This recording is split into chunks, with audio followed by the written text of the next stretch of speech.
Hey guys, this is OddOneGaming. This is going to be another Dragonheir SilentGods video. And today I'm joined by the lovely EPICS.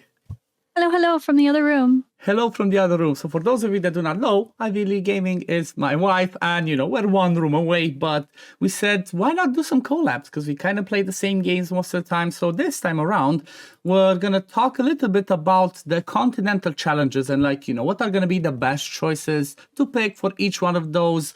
We are going to choose one from the epics or below, which we believe are going to be useful for those fights. But before we jump into that one, I want to mention that we have a collab on Ivy's side as well, so make sure to check the link in the description or in the pinned comment to go check out her channel, drop a sub while you're there, and keep an eye out for that collab over there as well. So the whole reason why I want to talk about this is because we have the whole Imperial Shadow recast going on right now, where you have to do the Shadow dungeons, which is pretty easy because we just have to farm the dungeons, whatever it is. Then the summoning one, which is not so easy. And then the last one is going to be this one. I have to move you just a little bit. That one, Continental Challenge. And basically depends how many points you can get by battling the bosses. So you can do from 200,000 to 22 million. And then at the end of the week, there's also like a leaderboard. If you're lucky enough or if you're cracking enough, you maybe place and get some extra amethysts. And the whole idea at the end of the day is to try and get Uteor, right? Who does not want a free legendary? Yeah, I mean, it's interesting. I'm not sure how far along I'm going to be. I did some summons. I think you did too, right? Yeah. And you're just kind of like, to give me a little boost, but I'm like, should I have even done that? Should I have just waited? I don't know. I hope I don't have too much regret from this. Yeah, that's why I only summon like 20 just to be sure I don't go too crazy. As well, yeah. And then if I have more, I have more War Moro. I stopped using my War Moro for stamina, so I'm just prepared because I want to get a Uteor. He's not the best in the game, but it's a free legendary. Who does not want one? Yep. Hoping to get one too. Yeah, so what we're going to do is we're going to go through all of 6 of them, but I'm only going to go to the first one over here because I'm not going to run around the map because unfortunately they don't have a fast travel, okay? So we're just going to show this one. Then after that, we're just going to go in the gallery because basically they have the same kit. They might just be doing their skills more often. So for the first one, the guest is going to have the first call, and we have the Chief Challenge Oster, increases the fire damage taken by enemies by 100%. So who do you think would be the most helpful, or who do you have selected for this fight? I kind of went with someone to support the team and keep you alive because Oster smacks, right? He hits hard. I actually went with Adolphus as a choice for this because he brings that full board shielding. And if you already have a shield, he's going to help heal you as well. And his battle skill also brings some extra shielding. So I think he's just going to be really good against anyone to help, just keep your whole team alive, hopefully. And also, he was a boost of ultimate energy to come back to the even more often. So he's a solid candidate, I think, for support. Yeah, that's definitely a good choice. Definitely a good choice for this one. I could see lots of people using it, especially if you pair with some other shielders, like on his Soul Day. That would be massive. Exactly. That was a good call. Okay, so for this one, I went a little bit of a different route, but I still chose to go with a support. And it's not from fire, but I chose somebody from poison, which is still the pairing. Because for the Continental Challenges, you try and keep that 5 synergy because you want to do as much damage as fast as you can most of the time. So I actually went with V-Cook for this one because I use him for my team with my wild people. And the way that I use him is I manual him so that he always does the cleanse of that frost, because that can be really painful. It's it's only gonna land on 2 or 3 people depending on positioning, but this one helps. Whenever he does that frost, I just go and cleanse it and do bring a little bit of healing, but at the same time he brings the attack penalty on the passive. So feel like, for this one specifically, supports are really interesting. Obviously we could have talked about bringing Aage, bringing Tunnel on for damage and whatnot, but I feel it's a bit more, it's a bit better that we chose to talk about it in this way because survivability does matter as well to try and get to the next one. Yeah, he was one I was going to pick as well, but I figured I would go with something a little just overall survivability. That's like, I mean, if you have those 2 on your team, you're going to be pretty solid. Like if you have those 2 supports plus a good tank, and then you bring 2 DPS and you're more conscious of survivability versus 3 DPS for damage, it might be kind of what you need to keep you lasting longer and do more damage. Yeah, that's true. That's true. Okay, speaking of Aage, since I mentioned him, the next boss that we're going to talk about is going to be actually Aage. And the way this fight goes is basically he's going to do his battle skill twice and then his ultimate. So, and against him, we have to use lightning. Like, he takes 100% more damage from lightning. So, who did you pick as your choice to go to use against the Aage boss? So this time I kind of went with DPS in mind against him, but also an enabler. I went with Shelter as a, because more than likely, if you're going in against Aage with a lightning team, you're probably bringing your best Dauntless heroes. If you don't have Dauntless, you might use Yola and like Irina or some other budget options there. Yeah. But I feel like Dauntless is just going to help take down the boss faster.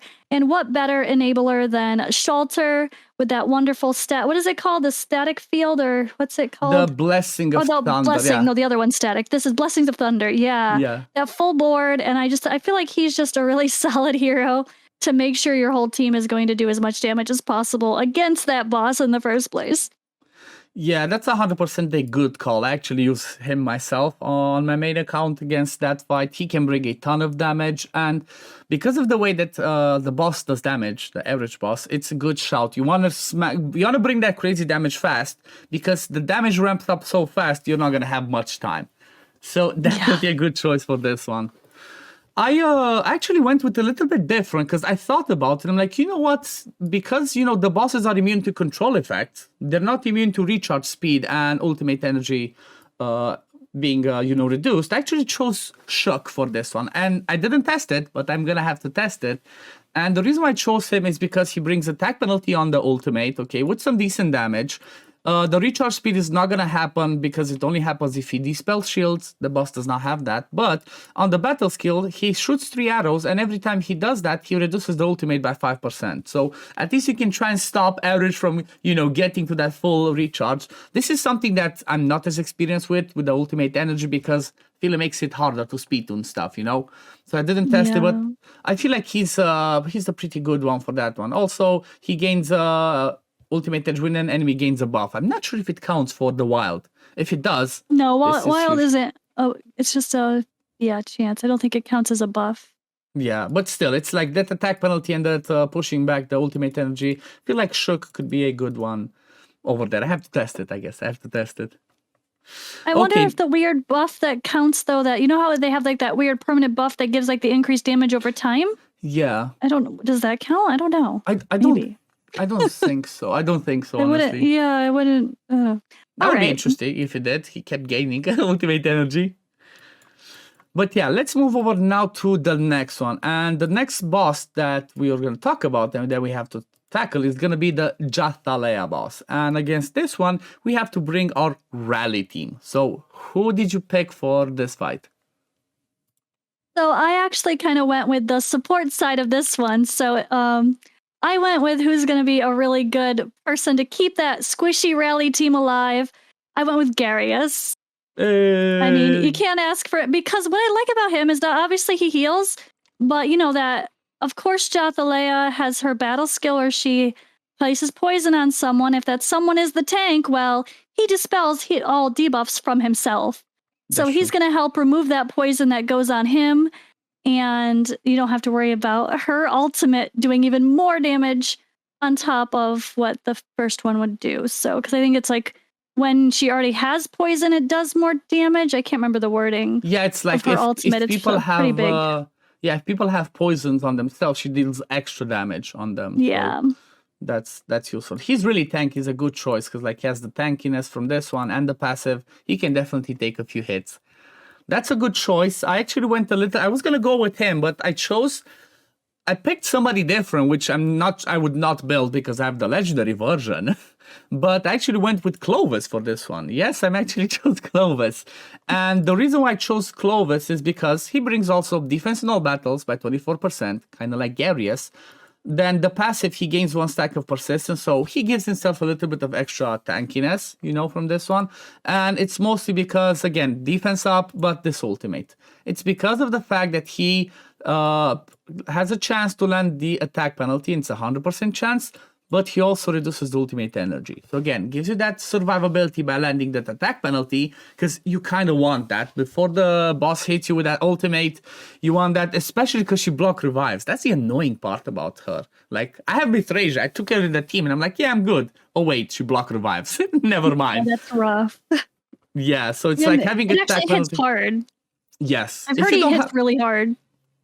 Yeah, it's like, for example, I didn't have attack penalty when I used my rally team, and by the time she was at her third stack of like attack up, my Aage was one shot. Like, just I mean, Clovis stack. Actually hits hard. Oh, Clovis. Oh, sorry. Yeah. He's. Oh. Yeah, he actually brings some. That is a pretty good damage to bring along with the team. Doesn't hurt. Yeah, that's true, and his damage is defense based. That's a good point. Yeah. Oh, if only I didn't have Sagomir, I would have to build him to test it out. Okay, so that's the one for the Jethalia fight. Now we're gonna move over to the Bayon Frey, right? That's how you say it. I have no idea how to say the name. We're gonna move to Bayon Frey, and for this one, the best damage comes from Frost because he takes 100% more damage from Frost people, but he has a pretty quirky kit with all the taunting, all the stuns, and oh, I hate this guy. I hate it. He's like the least damage dealing towards you, but the most annoying one. So who did you pick for this fight?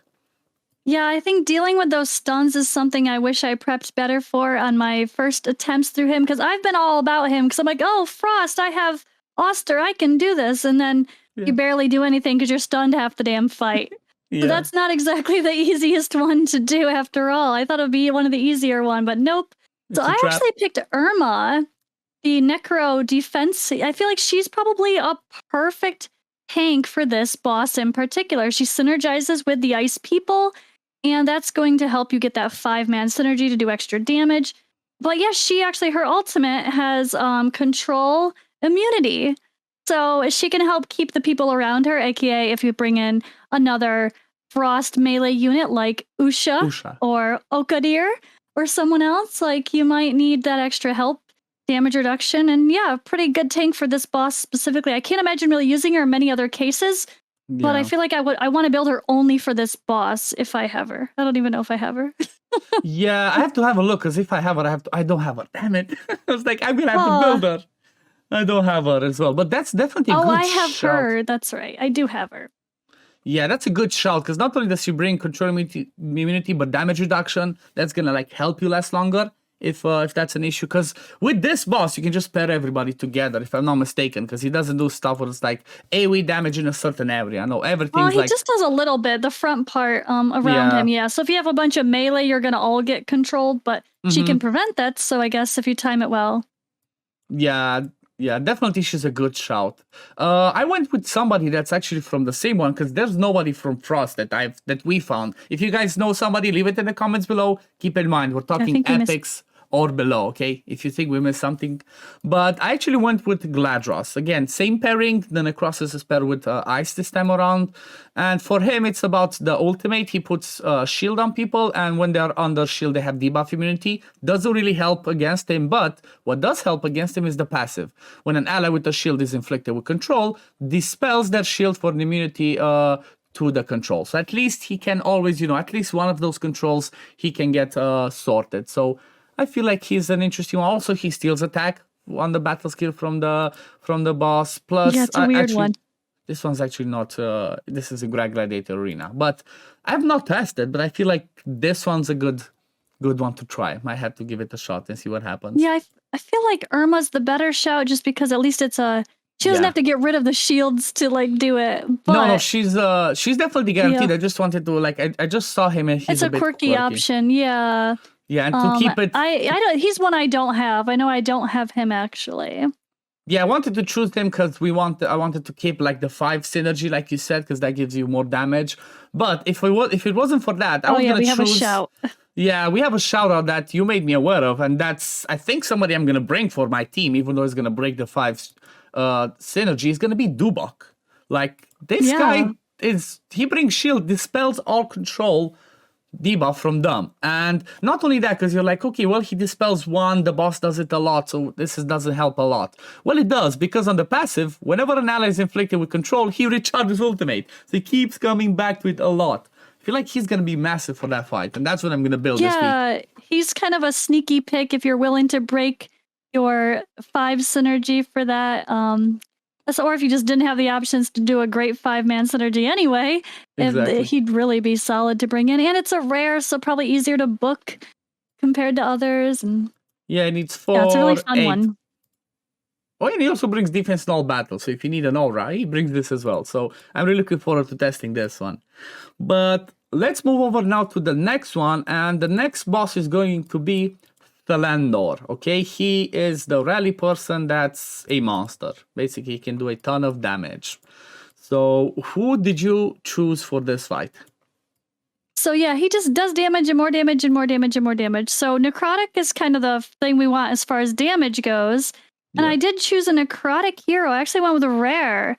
Going against him, I think bringing Aage is a good shout. Now this is going along with the recharge speed penalty and decreasing ultimate energy. So he's just a monster that's going to keep smashing. So if we can do anything to slow him down, I think she's a good shout. Yeah, I did not think about that. Like, I thought about it when I was talking about the average fight, but not about this one. Yeah, So this was, I was definitely- going to say, this ties into that other comment. Yeah, because you want to not let him go as often as possible, because he just does a million hits everywhere and he can just kill you. So Adder is definitely a good shout. Like, recharge speeds, reduces the ultimate. Definitely an amazing one. I went with a little bit of like basic choice, so to speak, for this one. And I actually went with Joyce for this one, because you kind of want, I feel like for this fight, you want to have like as many summons, but good ones if you can as possible, so that all of the boss's hits go on more of the summons.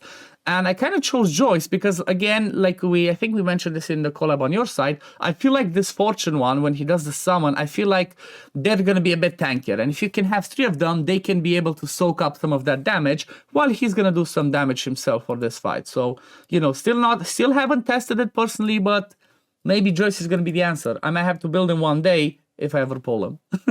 I don't have him either. yeah. But anyway, it's like, you know, this is what we see, guys. This is what we think is going to be the best. We're obviously going to come with some videos once we test them and be like, yes, we were right.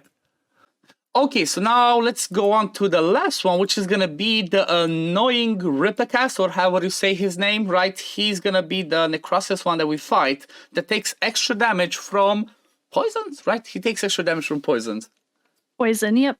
Yeah, okay, so who did you pick for this fight? Because he's a pretty quirky one with knock-up, Yeah, stuns, he's got a lot. all the debuffs in the world. He's got a lot that you want to prevent or deal with. So I actually chose V-Cook. Okay. I feel like he's going to be able to cleanse those debuffs because you get all that ultimate just throws a bunch of debuffs on you. And he also brings, what's his battle skill again? 300, penalty. a little bit of damage. Yeah, 300% damage. Pretty typical of a battle skill anyway, so it's going to help with that poison damage. And yeah, you want attack penalty versus all the bosses, so Yep. pretty solid. Not like he doesn't answer the control effect, but nobody has both, right? Nobody has the preventing debuffs and preventing control effects. So I feel like we kind of have to find the dispelling / preventing and through multiple heroes, unfortunately. Not even legendary, so it's, yeah, that's definitely a good shout. I kind of went down the same route. It's just I didn't go down the route of picking somebody to cleanse, but I went down the route of debuff immunity. And I'm kind of breaking the 5 synergy with this choice. And even though I don't have her, I chose Catherine because, well, Catherine brings the healing, debuff immunity in a pretty decent range, more healing on this one with defense up, and then she also brings more survivability with her excess healing converting you to a shield. And that way it's like, you know, she brings you that control debuff, but I feel like for this fight we kind of need both, like you mentioned. Like you either need somebody that brings debuff immunity or cleanse, and then maybe we also have to bring somebody for that control immunity, like you mentioned the previous one. Maybe she'd be the tank. I don't know. Yeah, she might be the MVP to be like frontline plus another melee. She could always keep that control immunity because I think it's the same as average. Every time for each time he does the ultimate, he does the passive, the battle skill twice. So he's gonna do a lot of control effects. So having her, I feel like might be. What is it? Dubok again that we shouted out from the last one. A couple. He could be the one to get rid of the control effects, at least if there are some. So someone else, I'm sure there are a few others that I cannot think of off the top of my head right now. but others that dispel control effects. Yeah, definitely. So it's another one of those quirky ones. It's a hard boss to fight. You need to have lots of components. Yeah, but guys, definitely keep an eye out on our channels because we're gonna have to do those testings. You know, once it goes to the last week, we have to do all 6 fights. So we're gonna have to showcase and show you at the end, like, this is what we did. This, you know, it's all I got. Something like that. But anyway, guys, I hope you enjoyed this video. I hope this gives you some idea of how you can tackle all of these bosses. And from what you've seen, most of our choices were actually the supports because they're going to be the key ones in most of the fights. As you know, almost everybody can do DPS. Some are going to be better than others. Like Ivy suggested, Shelter for the light, you know, for the lightning damage. But in general, the right support can make your team synergy be better and do the right damage. But anyway, this is gonna be it for the video today, guys. As always, if you do enjoy my content, don't forget to like this video, subscribe to the channel to see when I upload next. Also, check the description and the pinned comment. There's gonna be a link to Ivy's channel. Make sure you go check out her channel, subscribe to it, and check out collab on that side. And again, Mrs. OddOneGaming, thank you for joining me from the other room. Thanks for having me. And yeah, this is gonna be it for today, guys. Thank you all for watching, and we'll see you on the next one. Peace, love, take care, everyone. Bye, guys.